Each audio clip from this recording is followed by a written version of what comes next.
el que matare a otro. Entonces, ese matar a otro, esa conducta, es el ius penal. Se determinó que matar a otra persona es un delito. Ahí hemos enmarcado el ius penal. Se delimitó esa conducta de matar a otro como un delito. El delito del homicidio. ¿Qué bien jurídico se está protegiendo? La vida. No lo digan con temor, es la vida. Ese matar a otro tiene una consecuencia, tendrá prisión de tanto a tanto. Y esa consecuencia es una consecuencia jurídico-penal.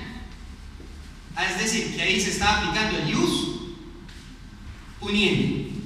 Porque tenemos, pues vamos a repasarlo, tenemos que el ius penal es determinar qué conducta va a ser un delito. Y el ius puniendi es ponerle una sanción. Entonces, el que matare a otro, la conducta, ius penale, tendrá prisión de tanto a tanto, ius puniendi, sancionar la conducta. Esos elementos van a ser muy importantes para poder determinar lo que sigue de nuestra conferencia sobre las consecuencias de la política criminal en el ordenamiento jurídico. Es decir, que cuando nosotros terminemos esta conferencia, vamos a saber cuáles son los elementos del derecho penal y vamos a determinar sus consecuencias. ¿No les parece interesante? Y no solamente para su vida personal, sino también para las personas que lo rodean. Y poder tomar conclusiones acerca de sus consecuencias en la sociedad. Se dice que en la actualidad el derecho penal se caracteriza por el conjunto de principios reactores. ¿Los principios reactores cuáles son? El conjunto de derechos humanos. Y acá vamos a hacer un paréntesis para hacer una reflexión. Los derechos humanos no surgen de la nada. Si ustedes se dieron cuenta, desde la etapa primitiva hasta la contemporánea, las personas vinieron pensando cómo vamos a organizar nuestras relaciones. Queremos un Estado, que sí, ese Estado debe estar regulado. Bueno, queremos un marco jurídico. Todo ese marco son los derechos esenciales de la persona. Toda esa estructura de derechos humanos que se han venido elaborando, que no fue que se sentó el legislador y dijo, pensemos en que el derecho a la vida es inviolable, sino que es todo un proceso histórico, devino en la Constitución de 1991 para nosotros. Se dijo, no, vamos a hacer una constitución avanzada, vamos a hacer una constitución nueva, vamos a hacer una constitución que entre con todos los aspectos de la vida social. Y dijo, sí, maravilloso. El problema es que esa constitución tan maravillosa se convirtió en un problema para nosotros. Y se convirtió en un problema también para el derecho penal. ¿Cuál es el primer problema? Actualmente existen más de 1.200 delitos contemplados en el Código Penal. Se contemplaron una serie de garantías exorbitantes en la Constitución política, garantías que el Estado actual no estaba en capacidad de cumplir. Aparte de eso, se pensaron una cantidad de instituciones y se crearon una cantidad de prerrogativas para esas instituciones que ni la sociedad colombiana, ni tampoco el ordenamiento público colombiano estaban preparados para cumplir. Y todo ese conjunto de exceso de garantías deviene en la crisis procesal penal que tenemos hoy. Por ejemplo, dice el derecho penal que tiene la persona 15 días entre juicio de garantías y juicio después de conocimiento cuando fue atrapada en flagrante. Pero no va a ver a la verdad, y en esas unidades hay personas hasta que llevan 2, 3, 4, 5, 6 y 7 meses. Y son personas a las que no se le han resuelto su situación jurídica. ¿Y cuál es la reflexión final del derecho penal? Que aun y cuando la persona cometió el delito, se le tiene que respetar su dignidad. Y por eso se dice que los derechos humanos son el límite del ius puniendi. Porque ¿qué es la única, digamos, cualidad que pierde la persona que está condenada? Precisamente lo reflexionamos en CIPA la conferencia pasada. Solamente pierde la libre locomoción, pero él sigue teniendo derecho a la vida, pero él sigue teniendo derecho a la libertad personal, a la libertad formal, él sigue teniendo derecho a su libre desarrollo, él sigue siendo un acreedor al respeto de sus principios constitucionales. No los pierde. Pero para el derecho penal colombiano parece que sí los perdieron. ¿Por qué? Porque en Colombia no tenemos una política criminal definida. tenía. Estos son los principios de esta cátedra. ¿Por qué vamos a estudiar derecho penal? Primero, porque necesitamos vincular a la sociedad civil, a la generalidad de la sociedad civil en el tema carcelario. ¿Para qué? Segundo, generar políticas públicas de prevención al delito con las personas. ¿Cómo hacemos? Por la política pública de la juventud, la política pública del adulto mayor, la política, ¿dónde está la política de los privados de la libertad y de la prevención? Para que no todos incurran en esta situación difícil para una persona y para su entorno familiar. Entonces es toda una política pública lo que vamos a estudiar aquí. Proponer y coordinar con las autoridades que correspondan, los consejos municipales, las asambleas departamentales y el Congreso a nivel nacional, tratamiento penitenciario. ¿Cómo hacemos que las instituciones, el Estado, como lo explicaba Andrés, no solo tenga injerencia en castigar la conducta, sino que además de castigarla, porque es la ley y hay que cumplirla, hagamos un trabajo de tratamiento penitenciario para que la persona a lo largo de esa condena se resocialice, se rehabilite y sea un nuevo ser. Y ese es el trabajo que vamos a empezar a difundir y fortalecer el conocimiento del respeto, que es fundamental, el respeto de los derechos humanos. La ley dice que en cada centro penitenciario debe haber un comité de derechos humanos, pero como el interno no sabe eso y el director no le conviene implementarlo, porque saben ustedes quién es el que más le va a hacer de eludida la función de lo que hacen los funcionarios del IMPEC, pues el Comité de Derechos Humanos. La ley lo dice, ya el acuerdo 11 de 1995 había dispuesto la conformación de un Comité de Derechos Humanos al interior de cada centro penitenciario. Pero cuando vayamos a viajar a los distintos centros penitenciarios y carcelarios, se van a dar cuenta ustedes que cuando le preguntemos, yo no sé si Daisy o algunos de ustedes le preguntaron a un interno, ¿ustedes conocen el Comité de Derechos Humanos? ¿Alguien lo hizo? Si ustedes le preguntan a un interno, ¿ustedes conocen el Comité de Derechos Humanos? Él va a decir, ¿y eso qué es? ¿Y eso dónde? ¿Y cuándo? ¿Quién dijo? Porque al establecimiento, a la dirección no le conviene constituirlos. Y es fundamental que la ONG va a tener enlace total directo con el Comité de Derechos Humanos, que son los que están un sábado a las 11 de la noche en un centro penitenciario, cuando llega una, como ellos llaman en su argot popular, una rascada o un ingreso funcionario a las 10, 11 de la noche, lo sacan en interiores al patio, les hacen una cantidad de vejámenes contra la dignidad de la persona, les esculcan hasta lo más íntimo de sus cosas que tienen en la celda en su cuarto, y a las 11 de la noche, ¿a quién le ponen la queja? Si los funcionarios de derechos humanos del país, que es la Defensoría del Pueblo, al viernes a las 5 de la tarde cierran teléfonos, la Procuraduría sale a las 5, cierran teléfonos, el establecimiento solo están los funcionarios que hacen y deshacen con el precio. Los derechos humanos no es la cenicienta de una sociedad como la nuestra, en un Estado social de derecho. Los derechos humanos son fundamentales en la columna de la construcción de sociedad. Mientras la libertad mía no llegue hasta donde los derechos de las otras personas empiezan, yo no entenderé el respeto, la armonía, la paz. Estamos en un proceso de posconflicto y yo tengo que entender la armonía de la sociedad para poder construir sociedad. Queremos construir país en Colombia, tenemos que iniciar por el respeto de los derechos humanos, desde el más pequeño hasta el abuelito. Vamos a prevenir el delito en un diseño urbano como el que estamos. ¿Qué es lo que yo le pienso decir a los líderes comunitarios en las 20 localidades de Bogotá? ¿Quién es el candidato de él? ¿Quién es el candidato al consejo? ¿Quién es el candidato? Porque veo que ustedes se programan mucho en lo político y les gusta la política. Bueno, vamos a tener un componente que se llama desarrollo urbano y prevención al delito. Y eso es un componente dentro de unas propuestas de campaña que va a trabajar actuación y responsabilidad policiva. ¿Hasta dónde va la policía? ¿Hasta dónde va la policía? ¿Y a dónde empieza usted como líder social? La disuasión de la delincuencia. ¿Cómo prevenimos la delincuencia? Yo prevengo la delincuencia con mi teléfono de última gama, caminando por plena calle, a plena luz del día, con las cadenas, ostentando.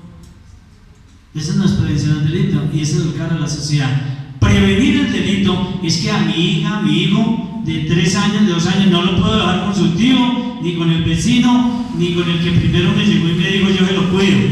Eso es prevenir el delito. No es la comisión del delito, ya la comisión del delito, el derecho penal lo sanciona, y Andrés nos está contando, pero la ONG se va a dedicar a prevenir el delito. Señora ama de casa, no deje el hijo suyo con el vecino solo, tenga un poquitico de entendimiento, porque después se le vienen las consecuencias más graves. Políticas de cero tolerancia frente al delito, no hay que tener tolerancia. La ONG no es que va a compaginar con el delito, no. El delito es el delito y hay que combatirlo, hay que contrarrestarlo, cero tolerancia, pero vamos a educar a la sociedad para que no tenga que acudir al último ratio a sancionar la conducta, porque nosotros nos vamos a dedicar a hacer ese puente entre prevenir el delito y sancionarlo. Y luego la prevención en un estado social de derecho, ya no seguridad, ya no las redes de seguridad, sino cómo prevenir en un estado social de derecho la comisión de un delito. Vigilancia y ordenación urbana. Vamos a hablar con la policía, con las empresas de seguridad privada, hasta dónde van ellos y hasta dónde va usted. En su conjunto residencial, yo tengo allá vigilancia personal, pero me voy de la casa y no le echo llave. ¿De qué me sirve la vigilancia privada? Todo eso es lo que vamos a hablar de esas políticas. Sí, prevención terciaria en los centros de reclusión. Ya está privada la libertad, ahora vamos a enseñarle a esa persona una manualidad que aprenda a trabajar y vamos a evitar que esa persona reincida en el delito. Prevención terciaria, ya está condenado, ya está en una cárcel. ¿Cómo le enseñamos a ser la persona que quiere ser en la sociedad, el deber ser en la sociedad, para no reincidir en la comisión de delitos? Prevención del delito y la educación es fundamental. Ya los he invitado. Este grupo de personas valiosísimas se van a los colegios, a las universidades, a los centros de educación formal e informal como el SENA, como los institutos técnicos, a enseñar la prevención al delito. Entonces, con un chaleco como estos, con una experiencia, porque ya estuvo en la cárcel y conoció cómo se vive allá, vamos a enseñarle a los jóvenes qué les puede pasar si incursionan en el consumo de sustancias psicotrópicas. ¿Les puede pasar algo grave? Claro, hay que decirles, hay que hablarles. A las jóvenes, ¿qué les puede pasar si todavía tienen dentro de su mentalidad, su futuro, una vida fácil? ¿Qué puede pasar? ¿Qué riesgos están corriendo? Entonces viene la educación formal, colegios, instituciones, con el Estado vamos a contratar para que el Estado nos facilite los alumnos de los cuales están formando, especialmente en un post-conflicto. Nos acercamos a algo que llama el post-conflicto y casi que me atrevo a decirles que el post-conflicto es mucho más gravoso que el conflicto. Hoy en día sabemos que estamos en conflicto, entonces usted no sale de su casa hasta ciertos lugares porque corre riesgo. Cuando lleguemos al post-conflicto, todo el mundo va a creer que ya la delincuencia pasó, que ya el riesgo pasó, y ahí es cuando se desmovilizan 35.000, 9.000, 10.000 hombres que han cargado un fusil. Si el Estado no les proporciona qué hacer, ¿a qué se van a dedicar? A la delincuencia. Y usted, que no ha entendido ese post-conflicto, va a dar oportunidad, y que le gusta la vida nocturna, pues cuántas cosas no van a pasar. Eso se llama la prevención en el post-conflicto. Y la educación jurídica, de todas maneras, de acuerdo con lo que está diciendo Andrés, el tutelismo, el tutelitis que ha venido generando la degradación de las normas, porque todo el mundo quiere acudir a la tutela, lo ha degradado la aplicación estricta de una norma. De todas maneras, la ONG defiende la tutela, defiende la acción de grupo, defiende el derecho de petición, defiende, porque ha sido la única arma jurídica para que las instituciones se muevan y defiendan los derechos humanos de los particulares, de los ciudadanos. Entonces, con todo ese tema vamos a aprender a hacer las acciones jurídicas necesarias. Y el sexto, prevención terciaria, que ya es ir allá al centro de reclusión. La ONG va a trabajar en propender por la recuperación de aquellas personas, una recuperación social, económica, laboral, familiar, integración. Y ese señor lo dijo, y díganme ustedes si no compagina para esa época: no me duelen los actos malos de la gente mala. No, eso ya no me duele, eso ya pasó. ¿Qué hizo, qué no hizo, qué mató, qué violó? Eso es secundario, ya pasó. Me duele la indiferencia de la gente buena, porque con ellos es que hay que trabajar, con ellos es que hay que proponerles otras vidas, otras salidas, otras oportunidades. Esta es la cátedra, esto es lo que vamos a hacer, esta es la invitación a lo que teníamos hoy. Ya hoy tenemos un grupo de personas bastante nutrido y sustanciado para que empiecen a comentar a las demás personas. Hola amigos de Magazine Sin Fronteras Internacional, nos encontramos en la sede de la Unilatina porque estuvimos presentes en un evento de la ONG Monaca. Estamos con el presidente Eder Jara. Coméntenos acerca de esta ONG. Bueno, muy buenos días a todos los televidentes, a ustedes que nos acompañan. Magazine Sin Fronteras. Bueno, esta fue una iniciativa de un grupo de profesionales, la mayoría litigantes del derecho penal, quienes hemos asistido a procesos de defensa técnica jurídica con los privados de la libertad. Viendo la grave problemática que tienen los privados de la libertad y sus familias, nos dimos a la tarea de constituir esta ONG Monaca, Movimiento Nacional Carcelario, para que identifique, represente y defienda los derechos fundamentales de las personas privadas de la libertad y de sus familias. Bueno, ya han tenido la oportunidad de visitar las cárceles, de visitar a esas personas que están privadas de la libertad y que tienen o que están pasando por una situación muy difícil. Sí, vea, la experiencia que hemos venido adelantando como abogados en ejercicio, hemos visitado la cárcel nacional La Modelo, en Bogotá, la cárcel La Picota, en Bogotá también, el Buen Pastor, la cárcel en Pasto, y otras cárceles, entre ellas la de Zipaquirá. Últimamente con todo el equipo de profesionales de la ONG estuvimos visitando la cárcel municipal de Pasto, de Zipaquirá. La problemática es sentida y es generalizada, el hacinamiento, la necesidad de los servicios públicos básicos de aquellas personas es muy sentido. Nuestro trabajo ha sido identificar, diagnosticar y llevar alguna solución a esta grave problemática. Bueno, para los televidentes, las personas que se quieran comunicar o tengan algún problema a un familiar que esté en la cárcel, ¿a dónde se pueden comunicar? Estamos por Facebook saliendo en comunicación con la ONG Monaca, por las redes sociales. Estamos igualmente en un número telefónico dispuesto para atender las dificultades que tengan los mismos privados de la libertad y los familiares. Es el 314-350-01. Por los correos mail que salen en la publicidad de Monaca por Facebook, en las redes sociales también nos pueden conseguir. ¿Ahora me acompañan? Muy buenas tardes, mi nombre es Hasblady Márquez, hago parte y soy la secretaria general de la ONG Monaca. ¿Estamos con? Muy buenas tardes, habla con Daisy Benítez, soy la parte trabajadora social y vengo a colaborar todo lo posible. Muy buenas tardes, mi nombre es Geraldine Rincón, soy la encargada en el municipio de Zipaquirá para la detención de homicidio. Mi nombre es Chewar Pérez y hago parte de la ONG Monaca en el cargo de fiscal y también colaboro con la publicidad.